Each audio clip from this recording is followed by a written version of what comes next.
So, the 10.2 balance changes for Hearthstone came out a couple of days ago, and I've had a chance to look at them, and there's nerfs to 4 cards, as we know. I don't think one of them really was the correct decision in terms of how to nerf. I think 3 of the 4 cards did need nerfing. I'll get to that in a bit. No other cards got hit, which I also think is correct, and I'll explain in more detail later, particularly about one card that didn't get hit. But let's start with those that did. Bonemare now costs 8 mana up from 7. It says here, Bonemare has been quite strong in both Constructed and Arena. It has a big immediate impact on the board, and since it's neutral, it's been finding its way into a wide variety of decks. Increasing its mana cost by 1 will give opponents more time to utilise powerful late game cards to counteract Bonemare's effect on the board. I think they should have gone for Bonemare's effect itself and not increased the mana cost. I think the fact that you get 9/9 worth of stats for 7 is a problem. Even 9/9 worth of stats for 8 is a problem, even if it's split across 2 cards. And I also think +4/+4 and taunt is too much. So what I personally would have done is that you should hit the stats or the ability. So what I would have done is keep it at 7 and either make it a 5/5 with +2/+2 and taunt, or a 3/3 with just +4/+4. It's only a common, so we don't want the ability to be insane, so it shouldn't have even been this good to begin with. I think just increasing the cost was a mistake. I think the cost should have just been left alone. But let me know what you think. That I have quite a few what I perceive to be unpopular opinions with these nerfs. But we'll get to the next one. Corridor Creeper now has 2 attack. Due to the way that Corridor Creeper's mana cost reduction works, it can cause big swings based on whether or not it happens to be in hand at the start of the game.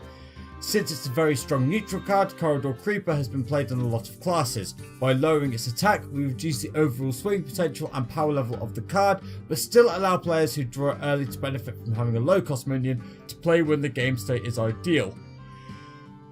I think the nerf here should have been to the mana cost. Much like Molten Giant went from 20 to 25, I think Corridor Creeper should have gone up from 7 to 10. Keep it as a 5/5 because I don't think the body is the issue. I think it's the mana cost. So I would have gone up from 7 to 10 so that it would still be a good mid to late game card.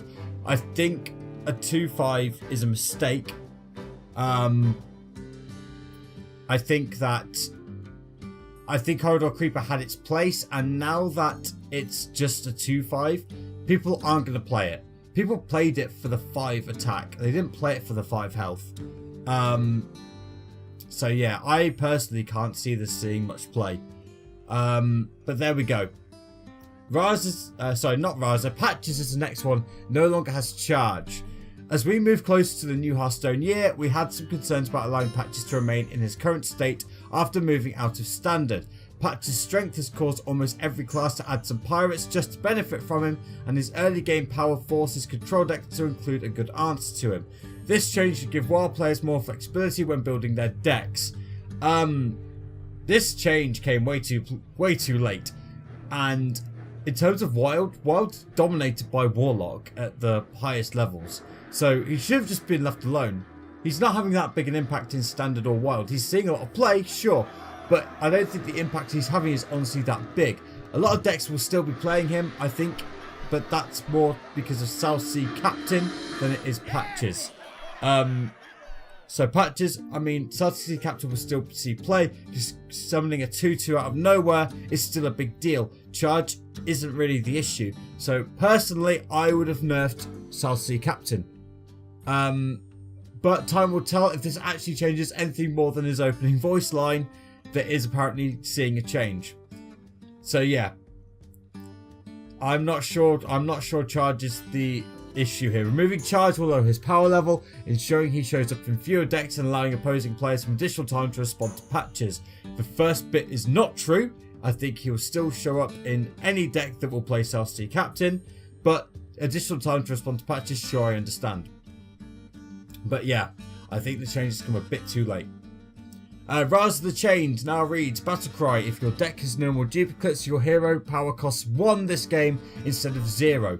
In a similar vein to Patches the Pirate, we had some concerns about allowing Raza to remain in his current state forever. Yes, absolutely. Raza is currently an important combo piece along with Shadow Reaper Anduin and can lead to games that rely heavily on drawing him by turn 5.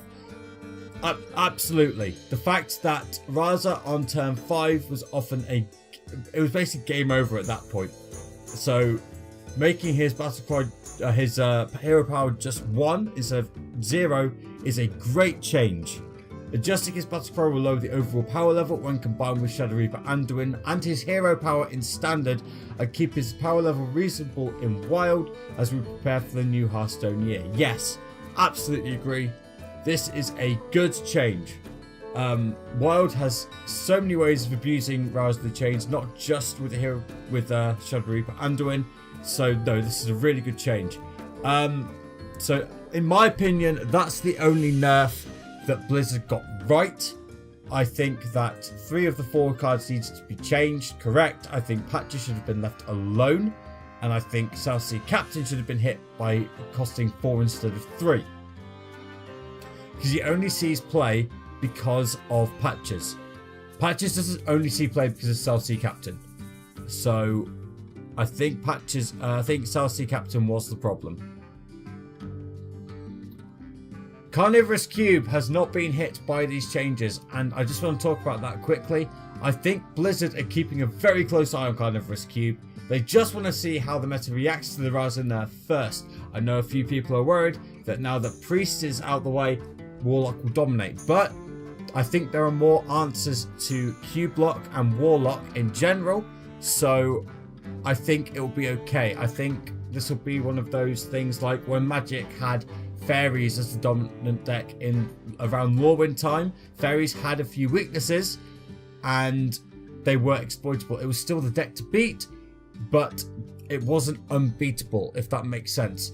If Cube-Lock stays out of control, the greedy green gloop will be the next victim of the Nerf gun.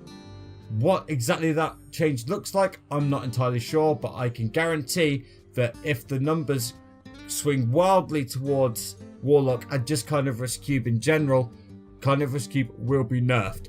Let me know your thoughts. I know, as I said, a few of these will be unpopular opinions.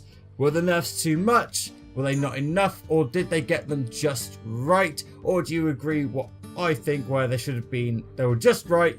They got the right cards. They just needed to do something different. Let me know your thoughts. In the meantime, though, thank you very much for watching. Don't forget to click on the like button and subscribe for more. Check us out on Facebook, Twitter, and Instagram as well. Links in the description below. In the meantime, though, I've been JB from Just TCG, and I'll see you in the next one.